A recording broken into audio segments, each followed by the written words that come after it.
Alright, welcome to our coding session on clustering and the k-means algorithm. What we will look at is customer segmentation. Yeah, it's a classic application for clustering where you try to group customers depending on certain features. In this data set, we'll have about 200 customers and there is 5 features. Yeah? Now, we're only going to use 2 of these features because I will be able to plot it and you can see the cluster.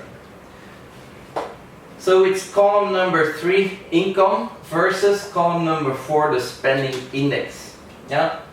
So column number 4 is the 5th column because we start from 0. Yeah?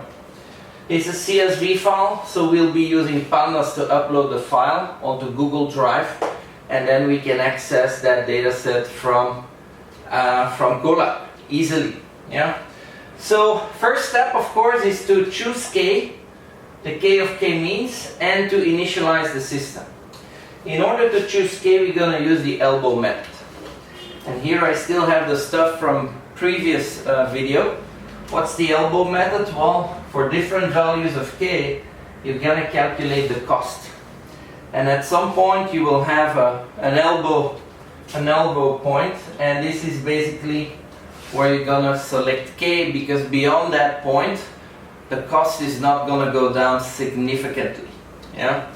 Now this cost, what is this cost? Well, there's an official name for this cost called WCSS, which is the within cluster sum of squares.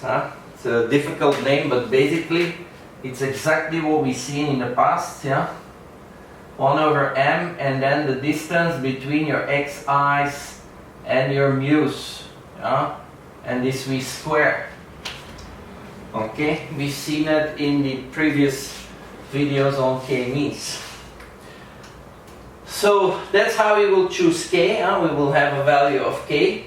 And then another issue we discussed was to initialize the system.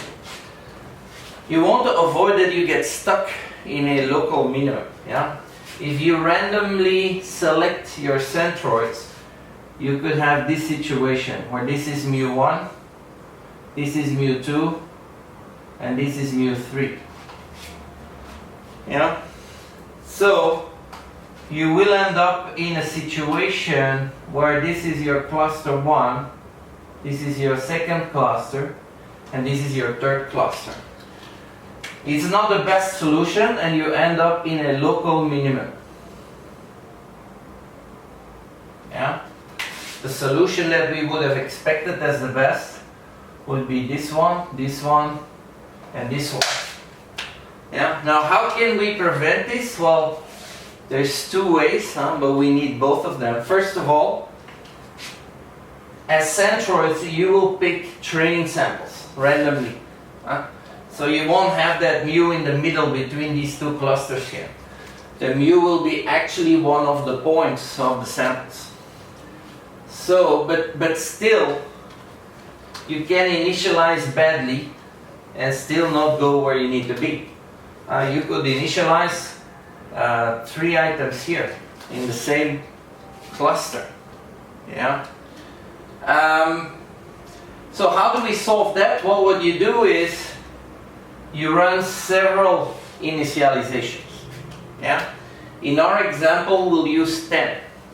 And so we discuss the parameters now. Initialize is random. We will choose random. There is also k-means plus plus. But the random basically is randomly select your seeds. Yeah? But the seeds are samples. So there's an overlap between your data samples and your centroids, which is okay. Yeah? It's basically taking the first solution here, but we're also going to take the second solution. Yeah? And in the second solution, this is this parameter, and in it mean that the number of times, about 10 times, you will run the algorithm with different seeds, which is basically this one here. Okay? Random state 42, this just to make sure that whenever you run the program, you do it with the same data. Yeah, because there is a random process.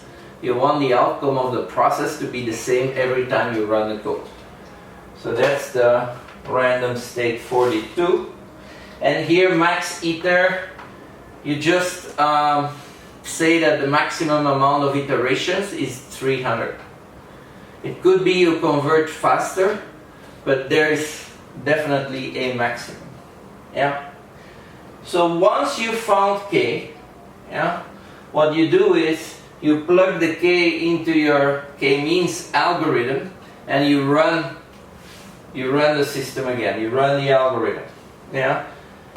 So basically, you're gonna allocate samples to clusters, and you move the clusters. You move the cluster to the average of all the points that belong to that cluster. Yeah.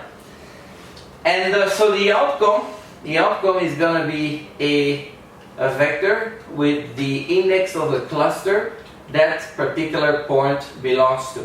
Yeah.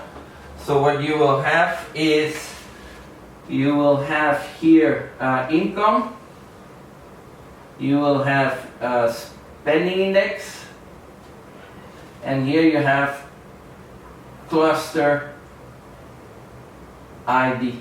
Yeah. So you will have that for every point, and that's your output. And then we're gonna plot that output. All right, so now we're ready to code.